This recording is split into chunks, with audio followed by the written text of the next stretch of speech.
అదే RTV app వార్తల్ని క్షణాల్లో చదివే అవకాశం ఉంటుంది. ఒక న్యూస్ పేపర్, ఒక టెలివిజన్ ఛానల్ మీ చేతుల్లో ఎప్పుడూ ఉంటాయి. ఎమ్మెల్సీ దువ్వాడ శ్రీనివాస్తో సంబంధాలు ఉన్నాయని ఆయన భార్య వాణి చేసిన ఆరోపణలకు ఆవేదన పడినటువంటి ఏవైతే దివ్వల మాధురి ఉందో ఈరోజు మాత్రం తన వాహనంలో పలాస వస్తున్న క్రమంలో ఈరోజు లక్ష్మీపేట టోల్గేట్ సమీపంలో వాహనం ప్రమాదానికి గురైంది. ఈ ప్రమాదంలో గాయపడినటువంటి మాధురిని మాత్రం ఈరోజు పలాస హాస్పిటల్ తెచ్చారు. ఇక్కడ ఆసుపత్రిలో చికిత్స చేసేందుకు నిరాకరించింది ఆమె. ఎందుకంటే పోలీసుల వైఖరిని పూర్తిగా తప్పుపడుతుంది. ముందు నుండి కూడాను ఆమెను ఇంతలా వేధించినట్టు, తన పిల్లల్ని తన్ని ఇంతలా వేధించినటువంటి ఆమెకు మాత్రం ఈరోజు ఆత్మహత్య శరణ్యం తప్ప ఇంకొకటి లేదని చెప్పి ఆవేదన పడుతుంది. ఆమెకు మాత్రం 4 రోజులు మీద కంటి మీద కునుకలేదు, ఒంటరి మహిళగా ఉన్నాను, తన భర్త కూడాను తమ సమస్యను పట్టించుకోవట్లేదు, తన సమస్యను పట్టించుకోవాల్సినటువంటి ఎవరైతే దువ్వాడ శ్రీనివాస్ ఉన్నారో ఆయన మాత్రం ఇంటికే పరిమితమయ్యారో. ఆ ఇంటి దగ్గర భార్యతో పాటు 2 పిల్లలు కూడాను అక్కడే నిరసన చేయడం, ఈ వ్యవహారాలన్నీ కూడాను ఈరోజు మాత్రం ఆమెను తీవ్ర మానసిక క్షోభకు గురి చేస్తున్నాయి. ఆ మానసిక క్షోభకు గురి చేసిన నేపథ్యమే ఈరోజు మాత్రం వారికి ఆమెను దీనికి ప్రేరేపించిందని మాత్రం ఆమె వాపోతున్నారు. వైద్య శిక్షణలు నిమిషం వస్తున్నటువంటి ఏం జరిగిందమ్మా ఈరోజు? ఏం జరిగింది? మీరు ఇంకా ఇంతవరకు ఏం జరిగిందంటే ఏంటి? ఏం లేదు నాయుడు గారు. నిన్నటి వరకు చేసిన ఎలిగేషన్స్కి చాలా స్ట్రాంగ్గా ఫేస్ చేసుకున్నాను. ప్రతిదీ కూడా ప్రతి కౌంటర్కి కౌంటర్ ఇచ్చుకున్నాను. కానీ మార్నింగ్ పిల్లలు ఫోన్ చేసి అమ్మ DNA టెస్ట్ చేయమని మాకు అడుగుతున్నారంట వాణి ఆంటీ. ఎందుకమ్మా మేము నాన్న పిల్లలం కాదా, ఎందుకు ఆవిడ అడిగారు అన్న మాట నా గుండెల్ని పిండేసిందండి. మీకు బాధ అనిపిస్తుందో లేదో నాకు తెలీదు, నాకు మాత్రం ఆ మాట చాలా బాధ అనిపించిందండి. ఆ మాట చాలా బాధ అనిపించి ఏడ్చుకుంటూ అప్పుడే శ్రీకాకుళం వెళ్దాం అనుకున్నాను. యాక్చువల్గా ఇంటికి కూడా ఫోన్ చేశాను, బట్టలు అవి సర్దుకొని నాన్న కూడా చెప్పాను 3 రోజులు వచ్చి అక్కడ ఉంటాను, మనసు ఏం బాగాలేదని చెప్పి అక్కడికి వెళ్దామని చెప్పి. ఎప్పుడైతే వీళ్ళు ఇలా మాటలు నాకు బాధ పెట్టాయో వెంటనే అటు నుంచి రిటర్న్లో హైవేలోకి నేను చాలా స్పీడ్గా వచ్చాను. నాకు కార్కి యాక్చువల్గా నేను 3 పిల్లలు గుర్తుకు రాలేదా? మరి ఇంత మనోధైర్యం ఉన్నటువంటి మాధురు ఇటువంటి చిన్న మనసు చేసుకుంటుంది, ఆ పిల్లలు గుర్తు చిన్న మనసు అంటే పిల్లలు ఆ మాట అన్నప్పుడు చాలా బాధ అనిపించింది. అది ఒక్క మాట మాత్రం అంటే పిల్లలు ఒక మాట మాత్రం పిల్లలు నాకు చాలా బాధ అనిపించింది.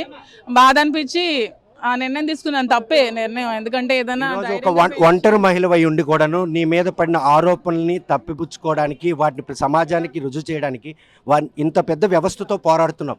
ఈ క్షణంలో ఇలాంటి నిర్ణయం ఈరోజు ఆ 3 పిల్లలు అనాథలు అయిపోయి ఉండేవాళ్ళు. నా నిర్ణయం చాలా తప్పు, అలాంటి నిర్ణయం తీసుకోకూడదు. కానీ క్షణికావేశంలో ఆ పిల్లలు అలా మాట్లాడేసరికి ఇంకా చనిపోదామని డిసైడ్ అయ్యాను. ఈరోజు ప్రాణాలతో ఉన్నారు. హాస్పిటల్లో చికిత్స జరిగినప్పుడు ఏం జరిగింది, అక్కడ ఎందుకు వైద్య చికిత్స నిరాకరించాలంటే నేను ముందు యాక్చువల్గా పోలీసులకి నేను ఎవరైతే సిఏ గారు అక్కడ ఉన్నారో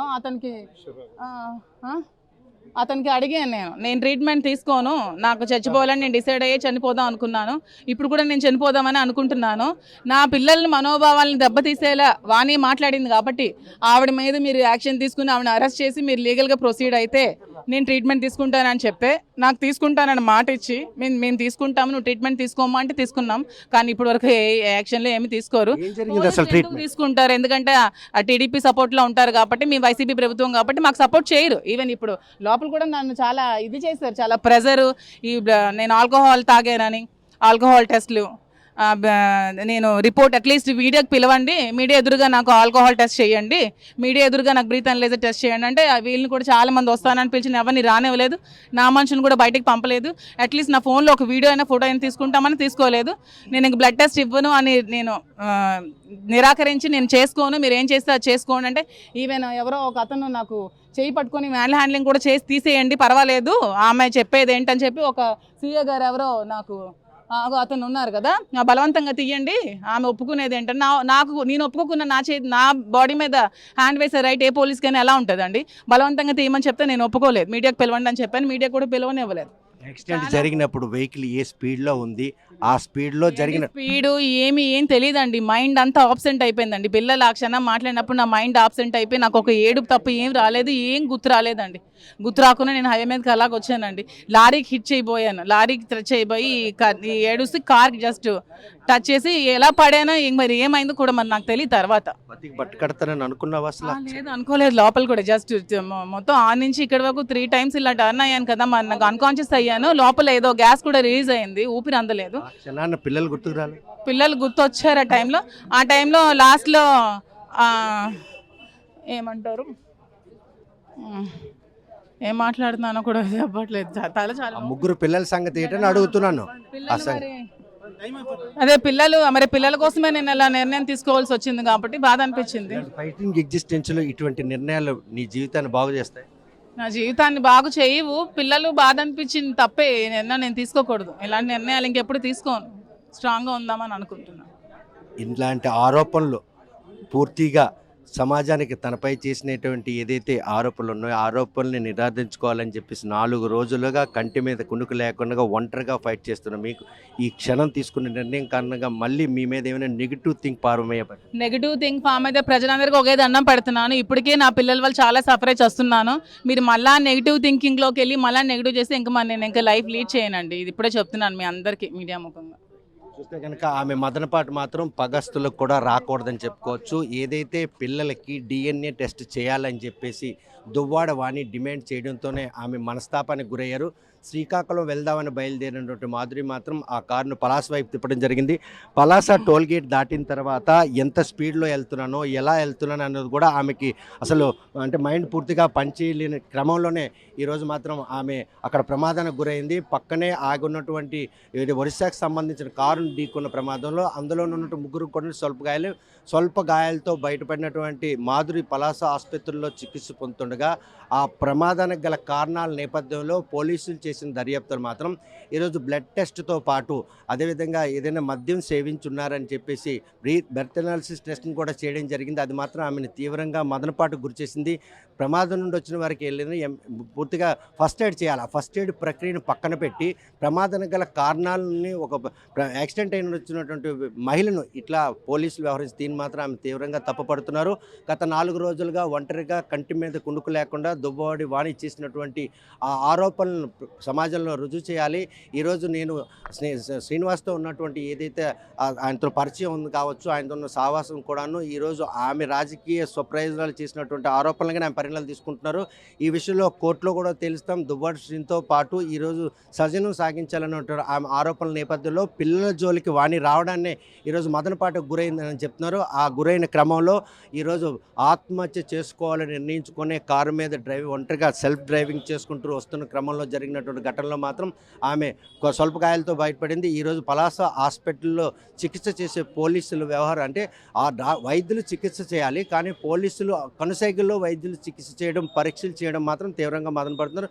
ఈ విషయంలో మాత్రం సమాజం అంతా ఒక ఒంటరి మహిళ చేస్తున్నటువంటి ఈ పోరాటంలో తన న్యాయపరమైన పోరాటానికి ప్రతి ఒక్కరు కూడా సహకరించాలి. తన ముగ్గురు పిల్లల భవిష్యత్తు కోసం చేస్తున్నటువంటి ఈ ప్రయత్నంలో మాత్రం ఎట్టి పరిస్థితుల్లో ప్రతి ఒక్కరు కూడా సహకరించాలని మాత్రం ఆమె ప్రాధాయపడుతుంది. దివ్వెల మాధురి వాహనం ప్రమాదంలో స్వల్ప గాయాలతో బయటపడి పలాస ఆసుపత్రిలో చికిత్స కోసం తీసుకొచ్చారు. వైద్య చికిత్సకు ఆమె నిరాకరించడంతో పోలీసులు రంగప్రవేశం చేశారు. ఘటనా స్థలంలో జరిగినటువంటి ప్రాథమికమైనటువంటి ఘటనను కూడా పరిణామాలు తీసుకొని హాస్పిటల్లో చికిత్సకు వచ్చినటువంటి మాధురిని దగ్గర నుండి పోలీసులు చికిత్స చేసి ఈరోజు వైజాగ్ రెఫర్ చేశారు. ప్రస్తుతం మనతో మాట్లాడిన DSP శ్రీనివాస్ ఉన్నారు.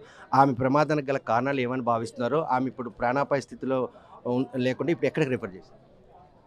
ఇప్పుడు బ్యాక్ సైడ్ నుంచి ఆగున్న కారును గుద్దారు.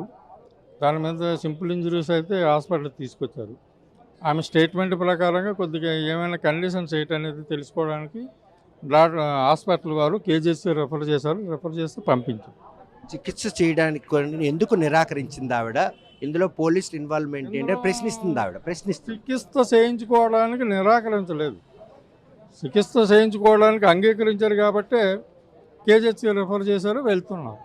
టెస్ట్తో పాటు ఈరోజు బ్లడ్ అనాలిసిస్ అంటే మద్యం సేవించంటే డ్రైవింగ్ యాక్సిడెంట్కి సంబంధించి ఏమైనా వచ్చినా అలాంటి పరీక్షలు నిర్వహిస్తారా? డ్రైవర్కి కండిషన్ బట్టి ముందు ఉన్నటువంటి అక్కడ కంప్లైంట్ని బట్టి ఏమైనా ఉంటే డ్రైవర్ తాలూకుది సీజ్ చేయడం అనేది అది SOP స్టాండర్డ్ ఆర్డర్స్లో మామూలుగా ఇన్వెస్టిగేషన్లో భాగం అంతే.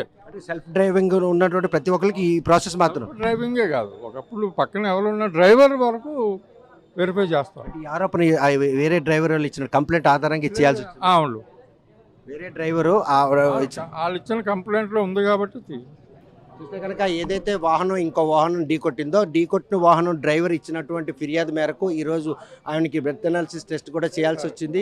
దాంతోపాటు బ్లడ్ టెస్ట్ కూడా చేశారు. వైద్యులు చికిత్స చేసిన తర్వాత ఆమె మెరుగైన వైద్యం కోసం విశాఖ కేజీకి తరలించారు. ఆమెను కేజీని తరలిస్తున్నారు. ఇన్వెస్టిగేషన్లో భాగంగా చేసినటువంటి ఈ ప్రయత్నంలో మాత్రం పోలీసులు తప్పటం ఏమాత్రం సమంజసం కాదని చెప్పేసి డిఎస్పీ శ్రీనివాస స్పష్టం చేస్తున్నారు. పలాస నుండి వీడియో జస్ట్ రాకేష్తో సత్యం, RTV శ్రీకాకుళం. మరిన్ని వీడియోస్ కోసం ఛానల్ ని సబ్స్క్రైబ్ చేయండి. లేటెస్ట్ అప్డేట్స్ కోసం వాట్సాప్ ఛానల్ ని ఫాలో చేయండి.